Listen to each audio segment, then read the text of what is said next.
What's going on, you guys? It's your favorite girl here on YouTube, Miley Potter, and today's video is going to be an updated breast augmentation video. So as you guys know, I got my boobs done 4 years ago. Not sure if you can see them in cam. Yeah, I got my boobs done 4 years ago. It was almost 4 years ago. It was June 12th, 2020. It was literally a month into the pandemic. Or 2 months into the pandemic. I also want you guys to take note that this was the very beginning of the pandemic and the world was crazy, especially during this particular time. So the service was a little wonky at times, and I do believe that was why.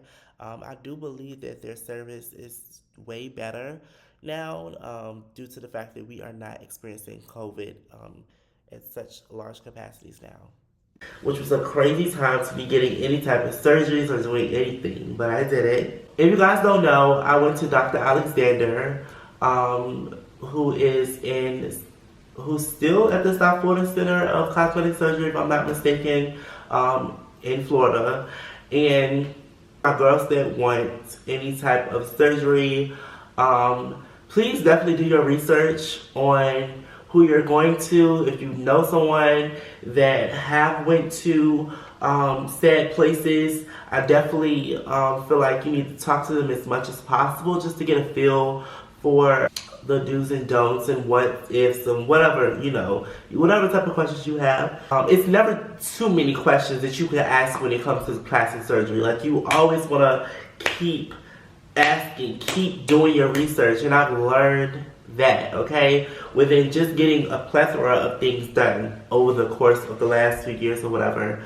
I definitely feel like Dr. Alexander does a good job. However, I did not like, and I think I spoke about this prior to, like, I didn't like when I was, at the facility.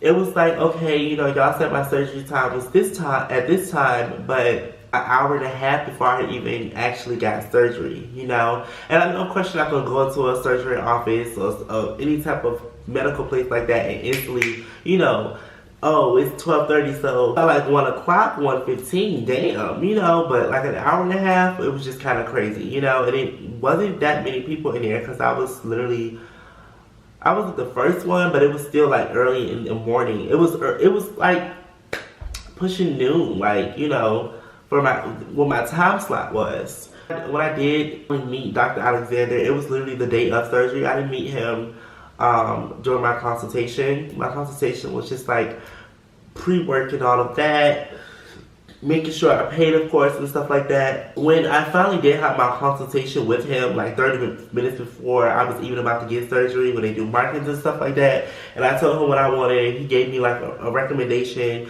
of what he feels like I should have. And which I will say, like, I feel like he gave me smaller than what I actually wanted. Well, I know for a fact he gave me smaller than what I actually wanted, because as I told y'all before, I wanted 550 cc's. I wanted a 550 bag, 550 fill. But he which would have gave me bigger boobs. But he gave me 400, and he pumped me up to 490, which I personally feel like I just wish he would have just went bigger, because for one, what a lot of people don't tell you is that you gain a lot of weight after surgery. Any type of surgery you're going to gain a lot of weight. And I do understand from his standpoint at that specific time, I was a very, very petite girl until I got my surgery. I didn't start packing on weight until I got my first surgery.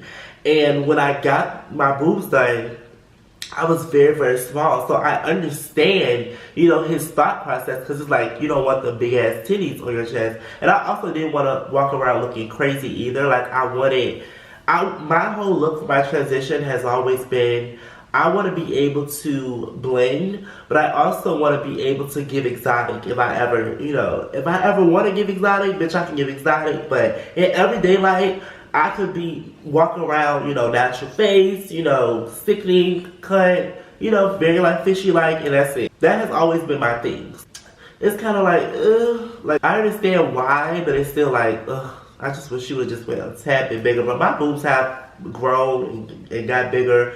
So people keep saying, but that's neither here nor there. But yeah, and also like within that first year, I had like my skin had stretched out so much. So keep in mind, I did have my hormone boobs, which I was honestly an A cup. Like I had a full like cup underneath, and the way my boobs grew were hereditary.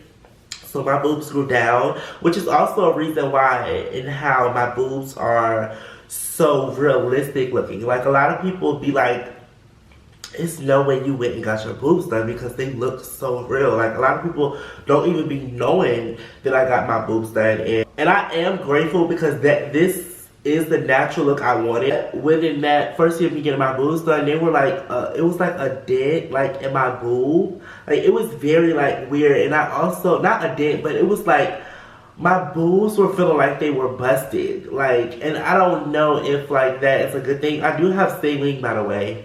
So, and again, it could just be me feeling, you know, weird because I never, of course, bitch, I'm transitioning, so I never had huge titties on my chest. So it was just like, I don't know, y'all. I was asking my mom, I was asking my sisters, I was like I was letting them feel, like even still to this day, sometimes I'd be like, I think my boobs busted, you know? But I do have saline once again, so that is the safer route if they did bust. But I was looking at videos to see if they deflated. But if my boobs was deflating, I would definitely know about it at this point. And I was trying to get, I had contacted them for a revision because they give you like a grace period that you can get a revision. But of course, you would have to pay I think the anesthesia cost, so it would be $1,500 if I wanted to go back and get them to fix something, which honestly I personally feel like is crazy because it's like if it's something that like if there was something actually truly wrong with my boobs, like why would I have to pay you guys $1,500 just to go back, like when it was y'all fault, you know? And I do have a friend that did have to end up going back to get a revision, and they made her pay $1,500 because she had to go back like I think like 8 months later, but she didn't go to Dr. Alexander. So that's that. I'm trying to think of anything else. I paid $3,500 for my boobs.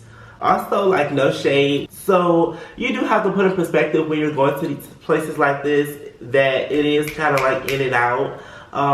They want to get you into surgery, get you out as fast as they can because they want to do as many surgeries as possible. You have to pay for what you want. A lot of people I see complaining about because they be wanting to stay inside the surgery center for days, and I don't want to be in no damn hospital or no surgery center for no fucking days and days and days. You know, I don't want that. Sometimes you just might look up and get the wrong nurse, the wrong this, the wrong that. It's just, no. Would I get my boobs done again? I definitely would, and I definitely have been having thoughts about getting them done again. But it's definitely last on the list for me. Probably in the next few years I would be, because next year would make 5 years. And you know, every 10 years you will have to get your boobs done again. So, and this is honestly for any surgery, please understand that anything you get, you have to have maintenance on it. Like, it's just, so if you don't see yourself spending money on cosmetic surgeries in the long run, please do not get it. Please do not go get your teeth done. Please do not go get your boobs done, your ass done, your forehead done. Like, please do not, because it's going to be that battle in between you becoming addicted to plastic surgery and also you having to get things done because you're going to feel like, I need to fix this or I need to fix that, or it has to be, you know, upkept, you know, because that's just the reality of getting surgery. Would I go to Dr. Alexander again?